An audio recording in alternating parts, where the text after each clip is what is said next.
The next thing you really need to specifically understand is how to take control, how to take power over different specific types of organizations. So we're going to tell you about two different types of organizations, and I'm going to teach you about the best and worst ways to take power over those two different specific types of organizations. So the first one is that you're going to have, sometimes you're going to encounter an organization who has a powerful leader with underlings ruling an organization. A good example of that is just the typical corporate power structure. So you've got a CEO on top, and then you've got vice president of this, vice president of that, and then you have senior level management, middle management, and then lower level management, frontline management. So that's an example of a organization with a powerful leader and underlings ruling the organization. The second type is an organization with a governing body running the show. So an example of an organization with a governing body running the show would be something, any type of situation where there's rule by committee, basically.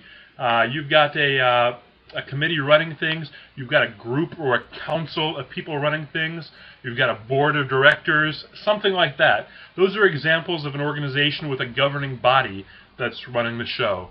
So let's talk about the first one, which is an organization, group, alliance, what have you, with a powerful leader and then hierarchical structure of underlings under him. So this is going to be very difficult to take. The reason it's going to be difficult to take is because they have a very solid, entrenched organization. And by the same token, though, it's going to be very easy to hold once you have taken it, because you just replace that power structure with your own, and don't transgress any of the previous customs, previous laws.